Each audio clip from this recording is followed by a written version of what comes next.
മിശിഹായിൽ സ്നേഹമുള്ള സഹോദരങ്ങളെ,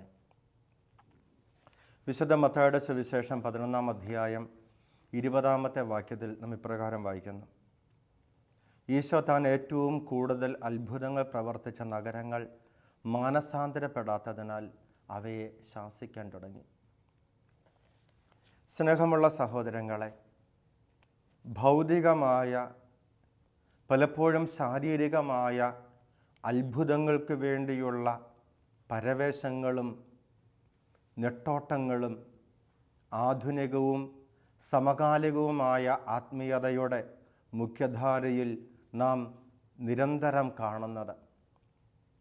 എവിടെയെല്ലാം ശാരീരിക രോഗങ്ങളുടെ സൗഖ്യങ്ങളും ഭൗതികമായ കാര്യസാധ്യങ്ങളും സംലഭ്യമാണ് എന്ന് അറിയുകയും കേൾക്കുകയും ചെയ്യുന്നവോ, അവിടേക്കുള്ള ആൾക്കൂട്ടത്തിൻ്റെ പ്രവാഹം നാം നിരന്തരം കണ്ടുവരുന്നത്. എന്നാൽ ഈ ഭൗതികവും ശാരീരികവുമായ അത്ഭുതങ്ങൾ യഥാർത്ഥമായ ആത്മരക്ഷയ്ക്ക് അനിവാര്യമായ മാനസാന്തരത്തിലേക്ക് നയിക്കുന്നുണ്ടോ എന്നതിനെക്കുറിച്ചുള്ള വ്യക്തമായ സംശയമാണ് ഈ വചനഭാഗം നമ്മിലേക്ക് കൊണ്ടുവരുന്നത്. മാത്രമല്ല, നമ്മുടെ ജീവിത അനുഭവത്തിൻ്റെ പരിസരങ്ങളിൽ നാം വെറുതെ ഒരു ആത്മശോധന നടത്തിയാൽ മതി.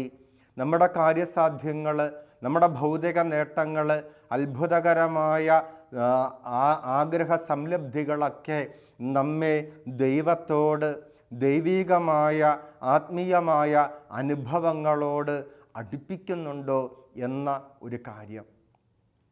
സ്നേഹമുള്ള സഹോദരങ്ങളെ, വാസ്തവത്തിൽ ദൈവത്തിൽ വിശ്വാസം ഉണ്ട് എന്ന് അവകാശപ്പെടുന്ന ഒരു വ്യക്തിയെ സംബന്ധിച്ചിടത്തോളം, അഥവാ യഥാർത്ഥ ദൈവവിശ്വാസം ഉള്ളിൽ കൊണ്ടു നടക്കുന്ന, ഉള്ളിൽ പേറുന്ന ഒരു വ്യക്തിയെ സംബന്ധിച്ചിടത്തോളം ഭൗതികത അതിൽ തന്നെ ആത്മീയതയുടെ കേന്ദ്രസ്ഥാനത്ത് കടന്നു വരുന്നില്ല എന്ന് മനസ്സിലാക്കുവാൻ സാധിക്കും. യഥാർത്ഥ ക്രൈസ്തവ ആത്മീയത, യഥാർത്ഥ ദൈവവിശ്വാസം അത് ഭൗതികതയുമായി കെട്ടുപിണഞ്ഞു കിടക്കുന്ന ഒരു സംഗതിയല്ല.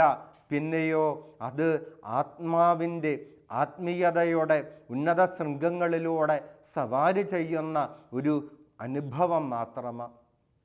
എന്നാൽ ഈ ആത്മീയതയിൽ ഭൗതികതയ്ക്ക് സ്ഥാനമുണ്ടോ എന്ന് ചോദിച്ചാൽ തീർച്ചയായും സ്ഥാനമുണ്ട്.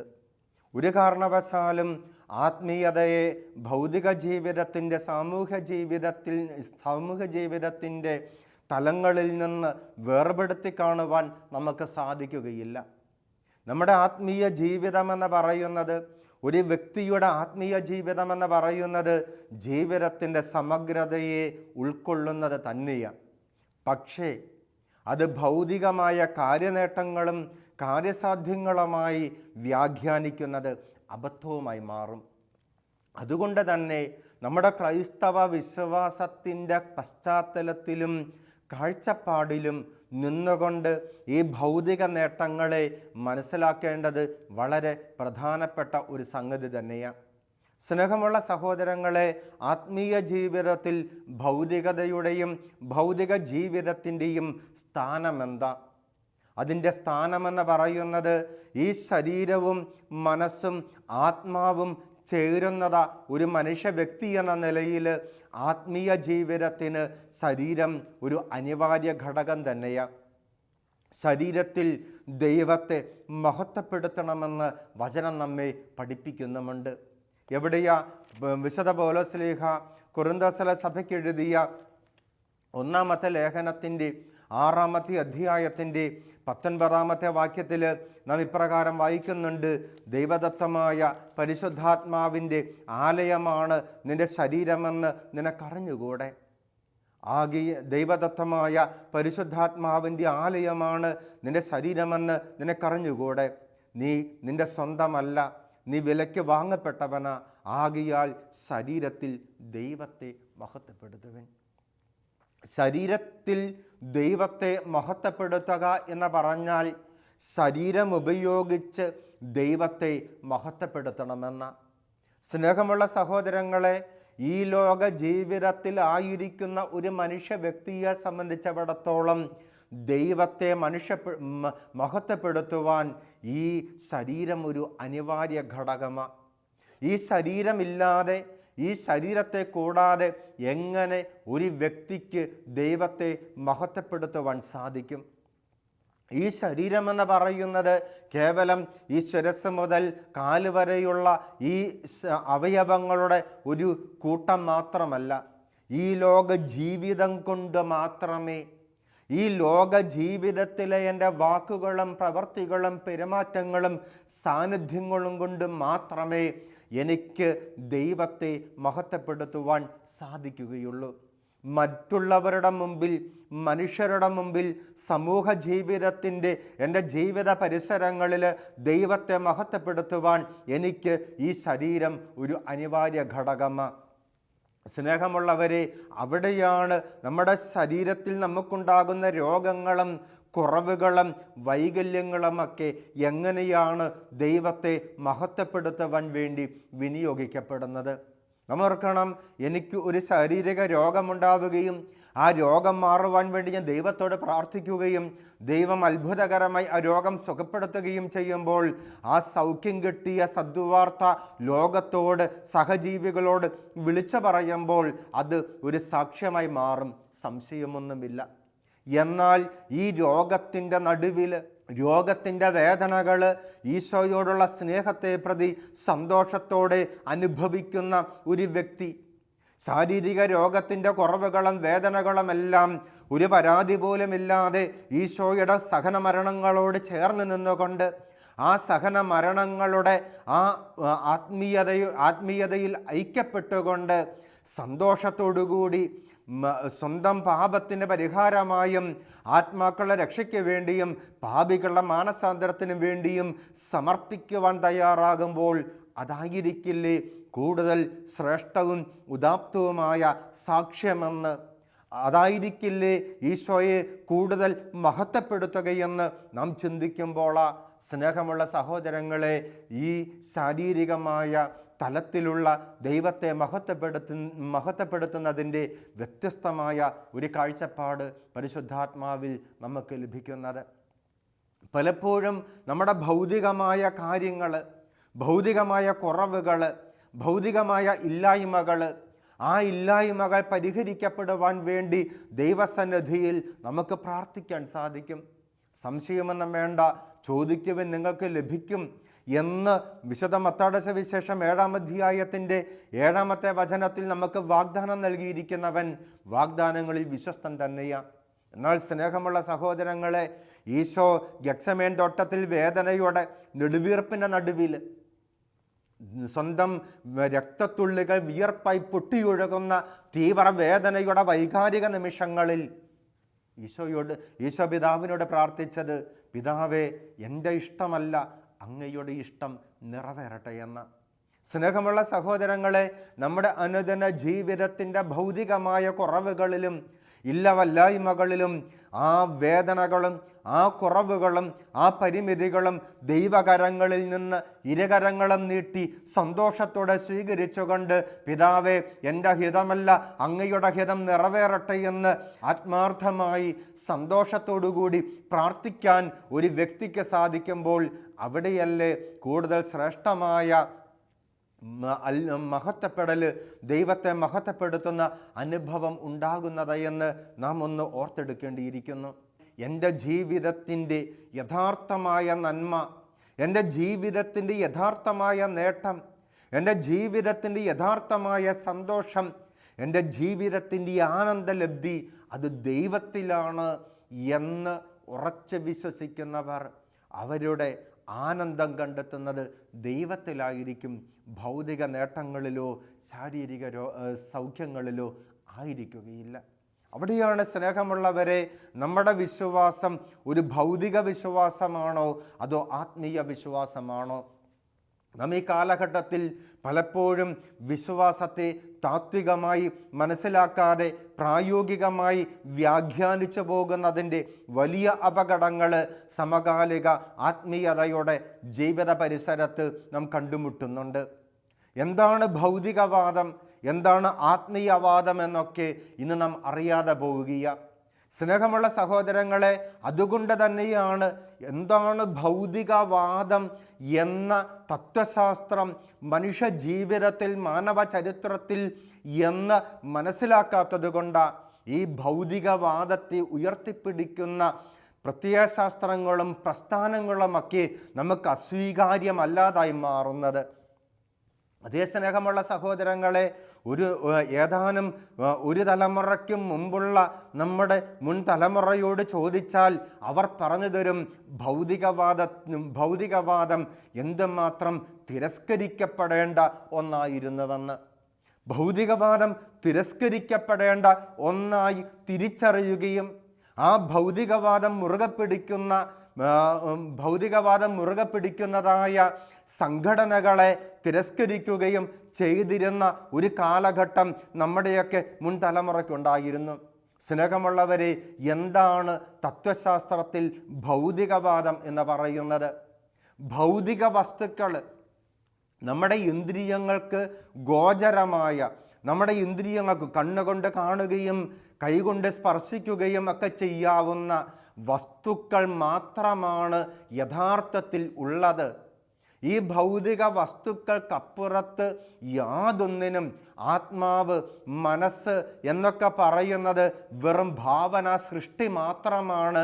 അവയ്ക്കൊന്നും അസ്തിത്വമില്ല, അവയൊന്നും യഥാർത്ഥത്തിൽ ഉള്ളതല്ല എന്ന് വിശ്വസിക്കുകയും പഠിപ്പിക്കുകയും ചെയ്യുന്ന തത്വശാസ്ത്രത്തിൻ്റെ പേരാ ഭൗതികവാദം എന്ന് പറയുന്നത്. സ്നേഹമുള്ള സഹോദരങ്ങളെ, ഈ ആത്മീയതയിലേക്ക് എന്താ ആത്മീയത എന്ന് പറയുന്നത്? ഈ ശരീരത്തിൽ ഒരു ആത്മാവ്, അതീന്ദ്രിയമായ, ഇന്ദ്രിയാതീതമായ, ഇന്ദ്രിയങ്ങൾക്ക് കണ്ണുകൾ കൊണ്ട് കാണുവാനോ, കാതുകൊണ്ട് കേൾക്കുവാനോ, കരം കൊണ്ട് സ്പർശിക്കുവാനോ, മൂക്കുകൊണ്ട് ഘ്രാണിക്കുവാനോ ഒന്നും സാധിക്കാത്ത, ഇന്ദ്രിയങ്ങൾക്ക് ഗോചരമല്ലാത്ത ഒരു ദൈവികമായ, സ്വർഗീയമായ ഒരു സാന്നിധ്യം, ഒരു സംഗതിയുണ്ട്. അതാണ് ആത്മാവ്. ആ ആത്മാവ് ഉണ്ട് എന്ന് വിശ്വസിക്കുന്നതാ ആത്മീയവാദം എന്ന് പറയുന്നത്. ആത്മീയവാദം ഒരിക്കലും ഭൗതികതയെ നിരസിക്കുന്നില്ല. ഭൗതിക വസ്തുക്കളൊന്നും ഇല്ല എന്ന് പറയുന്നില്ല. ഭൗതിക വസ്തുക്കളുണ്ട്, പക്ഷേ അവ നശിച്ചു പോകുന്നവയാ. ഭൗതിക വസ്തുക്കളുണ്ട്, അവ രൂപപരിണാമം പ്രാപിക്കുന്നവയാ. സ്നേഹമുള്ള സഹോദരങ്ങളെ, എന്നാൽ ആത്മാവ് അത് എന്നേക്കും നിലനിൽക്കുന്നതാ. ഒരു മനുഷ്യൻ എന്ന് പറയുന്നത് ആത്മാവിൻ്റെയും മനസ്സിൻ്റെയും ശരീരത്തിൻ്റെയും സമന്വയമാണ് എന്ന ആത്മീയ ചിന്ത നമ്മെ പഠിപ്പിക്കുന്നത്. സ്നേഹമുള്ളവർ, ഈ മനുഷ്യനെന്ന് പറയുന്ന ഈ വ്യക്തിത്വം, ഒരു വ്യക്തിത്വത്തിൽ ആത്മാവുണ്ട്, മനസ്സുണ്ട്, ശരീരമുണ്ട്. ആ വ്യക്തിത്വം മരണപ്പെടുന്നതോടുകൂടി ആ വ്യക്തിത്വത്തിൻ്റെ ജീവിതം എന്നേക്കുമായി അവസാനിക്കുന്നില്ല.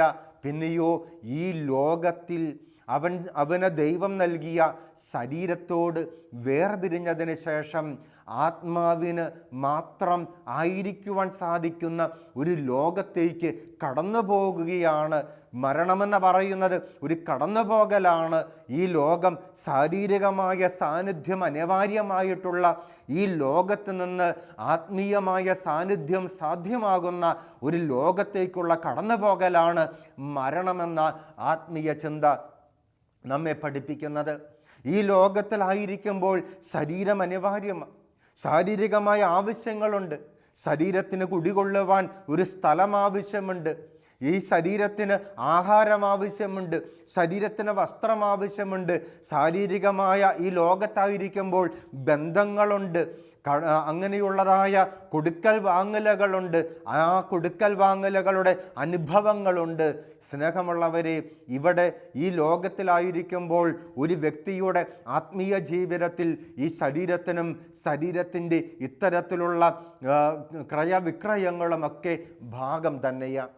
അതുകൊണ്ട് തന്നെ ഈ ശരീരത്തിൻ്റെതായ അനുഭവങ്ങളും ശരീരത്തിൻ്റെതായ ഇടപെടലുകളും ബന്ധങ്ങളും എല്ലാം ആത്മീയ ജീവിതത്തെ സാരവത്തായി സ്വാധീനിക്കുന്നുണ്ട്. അവിടെയാണ് നാം മനസ്സിലാക്കേണ്ടത്, ആത്യന്തികമായി മനുഷ്യൻ ഒരു ആത്മീയ ജീവിയ. വിശുദ്ധ അഗസ്തീനോസ് വളരെ മനോഹരമായി തൻ്റെ ആത്മകഥയിൽ ഒരു പ്രാർത്ഥനയായി ഇപ്രകാരം എഴുതി വച്ചിട്ടുണ്ട്: ദൈവമേ, നീ എന്നെ നിനക്കായി സൃഷ്ടിച്ചു, നിന്നിൽ വിലയം പ്രാപിക്കുവോളം എൻ്റെ ഉള്ളം അസ്വസ്ഥമായിരിക്കുന്നു. സ്നേഹമുള്ള സഹോദരങ്ങളെ, ആത്യന്തികമായി ദൈവത്തിൽ വിലയം പ്രാപിക്കുവാൻ സാധ്യമായിട്ടുള്ള ആത്മീയ വ്യക്തിത്വമായിട്ടാണ് ഈശോ മനുഷ്യനെ സൃഷ്ടിച്ചിരിക്കുന്നത്. അതുകൊണ്ട് 20-ാം നൂറ്റാണ്ടിൻ്റെ ആദ്യ പകുതിയിൽ ജീവിച്ച വലിയ ദൈവശാസ്ത്രജ്ഞനായ ഡിട്രിഷ് ബോണോഫർ എന്ന് പറയുന്ന ആ വലിയ ദൈവശാസ്ത്രജ്ഞൻ, ഈശോയ്ക്ക് വേണ്ടി നാസി തടങ്കൽ പാളയത്തിൽ രക്തസാക്ഷിയായി മാറിയ ഡിട്രിഷ് ബോണോഫർ പറയുന്നുണ്ട്, ഓരോ വ്യക്തിയുടെയും ആന്തരികതയിൽ ഒരു ശൂന്യതയുണ്ട്. ഓരോ വ്യക്തിയുടെയും ഉള്ളിൽ ഒരു ശൂന്യതയുണ്ട്. ദൈവത്താൽ മാത്രം നിറയ്ക്കപ്പെടുവാൻ സാധിക്കുന്ന അളവിലുള്ള ഒരു ശൂന്യത. സ്നേഹമുള്ള സഹോദരങ്ങളെ, ഓരോ മനുഷ്യൻ്റെയും ഉള്ളിൽ കുടികൊള്ളുന്നതായ ആത്മാവിൻ്റെ സാന്നിധ്യമാണ് ദൈവവുമായി ഐക്യപ്പെടുവാൻ കൊതിക്കുന്ന ആത്മാവിൻ്റെ സാന്നിധ്യം. ദൈവത്തോട് സാകല്യത്തിൽ വരുവാൻ, ദൈവവുമായി സമന്വയിക്കുവാൻ, ദൈവവുമായി ഒന്നായി മാറുവാൻ ആഗ്രഹിക്കുന്ന ഓരോ വ്യക്തിയുടെയും ഉള്ളിലെ ആത്മാവിൻ്റെ സാന്നിധ്യം. ആ ആത്മാവിൻ്റെ ദാഹം, ദൈവത്തോട് ഐക്യപ്പെടുവാനുള്ള ദാഹത്തെ ഒരിക്കലും ഭൗതികത കൊണ്ട് പരിഹരിക്കാമെന്ന് ആരും വിചാരിക്കരുത്. സ്നേഹമുള്ളവരെ, ഭൗതിക വസ്തുക്കൾ കൊണ്ട് ഈ ആന്തരികതയുടെ ശൂന്യതയെ പരിഹരിക്കാമെന്ന് തെറ്റിദ്ധരിക്കുന്നവരാ ഭൗതിക സമ്പത്തിൻ്റെ പിന്നാലെ, ശാരീരിക സൗഖ്യങ്ങളുടെ പിന്നാലെ, ഈ ലോക നേട്ടങ്ങളുടെ പിന്നാലെ പരക്കം പായുന്നവർ എന്ന് തിരിച്ചറിയണം. ആത്മീയ ജീവിതത്തിൽ പോലും ഈ ഭൗതികവാദം ഇന്ന് കടന്നു വന്നുകൊണ്ടിരിക്കുകയാണ്. ഈ ഭൗതികവാദത്തിൻ്റെ അപകടങ്ങൾ തിരിച്ചറിയാതെ പോകുന്നത് ആത്മീയ ജീവിതത്തെ ദുർബലപ്പെടുത്തുമെന്ന് നമ്മുടെ സമകാലിക ചരിത്രം നമ്മെ പഠിപ്പിക്കുന്നുണ്ട്. സ്നേഹമുള്ളവരെ, ആത്മാവാണ് ജീവൻ നൽകുന്നത്, ശരീരം ഒന്നിനും ഉപകരിക്കുന്നില്ല എന്ന യോഹന്നാന്റെ സുവിശേഷത്തിൻ്റെ 6-ാം അധ്യായം 63-ാമത്തെ വാക്യത്തിൽ ഈശോ പഠിപ്പിച്ചു തരുന്നത് നാം മറക്കരുത്. ആത്മാവാണ് ജീവൻ നൽകുന്നത്. ആത്മാവാണ് ഒരു ജീവിതത്തിന് ജീവൻ നൽകുന്നത്. നമ്മുടെ ശരീരത്തിൽ ആത്മാവ് നിലനിൽക്കുന്നിടത്തോളം കാലം മാത്രമാണ് നമ്മുടെ ശരീരത്തിന് ജീവനുള്ളത്. ഈ ശരീരത്തിൽ നിന്ന് ആത്മാവിന് മാത്രം നിലനിൽക്കാനാവുന്ന ലോകത്തേക്ക് വേർപിരിഞ്ഞു പോകുമ്പോൾ, കടന്നു പോകുമ്പോൾ നമ്മുടെ ശരീരത്തെ പിന്നെ വിളിക്കുന്നത് ആ വ്യക്തിയുടെ പേര് പറഞ്ഞായിരിക്കില്ല, പിന്നെയോ ആ വ്യക്തിയുടെ ശവം എന്നായിരിക്കും. സ്നേഹമുള്ളവരെ, ആത്മാവാണ് ജീവൻ നൽകുന്നത്. നിന്റെ അസ്തിത്വത്തിൻ്റെ യഥാർത്ഥമായ അർത്ഥമെന്ന് പറയുന്നത് നിന്റെ ആത്മാവാ. ഈ ആത്മാവിന് ജീവിതത്തിൽ പ്രഥമ സ്ഥാനം നൽകുന്ന, ഈ ആത്മാവിൻ്റെ ആവശ്യങ്ങൾക്ക് വേണ്ടി ആയിരിക്കണം എന്ന് പറഞ്ഞാൽ, ഈ ആത്മാവിൻ്റെ ആത്യന്തികമായ ദാഹമെന്ന് പറയുന്നത് ദൈവത്തോട് ഐക്യപ്പെടുക എന്നുള്ളതാണ്. ദൈവത്തോട് ഐക്യപ്പെടുവാൻ വേണ്ടിയുള്ള ആത്മാവിൻ്റെ ദാഹത്തിൻ്റെ പ്രതിഫലനമായിരിക്കണം നമ്മുടെ ആത്മീയ അന്വേഷണങ്ങളും നമ്മുടെ പ്രാർത്ഥനകളുമൊക്കെ. അതിന് വിപരീതമായി കേവലം ഭൗതികമായ സമൃദ്ധി കൊണ്ടും ശാരീരികമായ സൗഖ്യം കൊണ്ടും ജീവിതത്തിൻ്റെ നിറവും സന്തോഷവും സ്വന്തമാക്കാമെന്ന ഭൗതിക ചിന്തയാണോ, ഭൗതികവാദപരമായ ചിന്താസരണിയാണോ നമ്മെ നയിക്കുന്നത്, നമ്മുടെ ആത്മീയതയെ പോലും സ്വാധീനിക്കുന്നത് എന്ന് നാം ആത്മശോധന ചെയ്യണം. ഭൗതികവാദം എക്കാലത്തും ആത്മീയ ജീവിതത്തിന് ശത്രുവാണ് എന്ന് തിരിച്ചറിഞ്ഞുകൊണ്ട് ഈ ഭൗതികവാദത്തിൻ്റെ പ്രവണതകൾ മനുഷ്യജീവിതത്തിൻ്റെ ഏത് തലത്തിലും, സാമൂഹ്യ ജീവിതത്തിൻ്റെ ഏത് തലത്തിലും നാം പ്രതിരോധിക്കേണ്ടതാണ് എന്ന് തിരിച്ചറിഞ്ഞുകൊണ്ട് ഭൗതികവാദത്തിൻ്റെ ചിന്തകൾ, ഭൗതികവാദത്തിൻ്റെ കാഴ്ചപ്പാടുകൾ നമ്മുടെ ആത്മീയ ജീവിതത്തിൻ്റെ പരിധിക്ക് പുറത്തു നിർത്തുവാനുള്ള ഒരു ജാഗരൂകത നമുക്ക് അനിവാര്യമായിട്ടുണ്ട്. സ്നേഹമുള്ള സഹോദരങ്ങളെ, ഒളിഞ്ഞായാലും തെളിഞ്ഞായാലും ഭൗതികവാദം ദൈവത്തിൽ നിന്ന് മനുഷ്യരെ അകറ്റിക്കൊണ്ടുപോകും. അത് നമ്മുടെ പ്രാർത്ഥനാ ജീവിതത്തിൻ്റെ അകത്തളങ്ങളിൽ പോലും സാധ്യമാണ് എങ്കിൽ പ്രാർത്ഥനാ ജീവിതത്തിന് പുറത്ത് നമ്മുടെ സാമൂഹ്യ ജീവിതത്തിൽ അതെന്തുമാത്രം വലിയ അപകടമായിരിക്കുമെന്ന് നാം തിരിച്ചറിയണം. ഭൗതികവാദം നമ്മുടെ ആത്മീയതയ്ക്ക് നമ്മുടെ ആത്മീയ ജീവിതത്തിന് പ്രതിരോധമാണ് എന്നും പ്രതിലോമപരമാണ് എന്നും ശത്രുതാപരമാണ് എന്നും ചരിത്രം നമ്മെ പഠിപ്പിക്കുന്നുണ്ട്. മനുഷ്യജീവിത അനുഭവങ്ങൾ സാക്ഷ്യം നൽകുന്നുമുണ്ട്. അതുകൊണ്ട് കേവലം ഭൗതിക നേട്ടം മാത്രം നൽകുന്ന ശാരീരിക സൗഖ്യങ്ങളും ഭൗതിക നന്മകളും തേടുന്നതാകരുത് നമ്മുടെ പ്രാർത്ഥനാ ജീവിതമെന്ന് വചനം നമ്മെ ഓർമ്മപ്പെടുത്തുകയാണ്. സ്നേഹമുള്ള സഹോദരങ്ങളെ, അതുകൊണ്ട് തന്നെ യഥാർത്ഥ മാനസാന്തരമെന്ന് പറയുന്നത്, യഥാർത്ഥ വിശ്വാസ ജീവിതമെന്ന് പറയുന്നത് അത് ഈശോയെ ജീവിതത്തിൻ്റെ യഥാർത്ഥ നന്മയായി തിരിച്ചറിയുന്നതല്ല.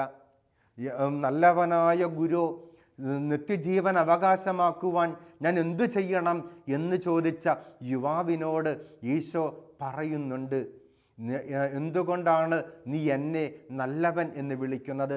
ദൈവം ഒരുവൻ മാത്രമാണ് നന്മ.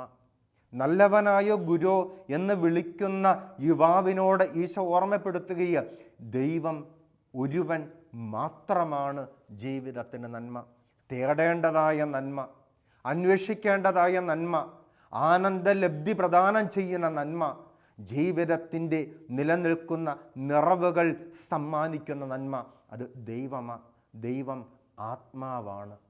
ആത്മാവായ ആ ദൈവത്തെ സ്വന്തം ആത്മാവിലേക്ക് സ്വീകരിച്ചുകൊണ്ട് ആത്മീയതയുടെ ആ സാകല്യ അനുഭവത്തിലേക്ക്, ഭൗതികതയെ ഉൾച്ചേർത്തുകൊണ്ട് തന്നെയുള്ള ആത്മീയ അനുഭവത്തിലേക്ക് ദൈവം നമ്മെ നയിക്കട്ടെ. ദൈവം അതിനുവേണ്ട കൃപ നമുക്ക് നൽകട്ടെ. ആമേൻ.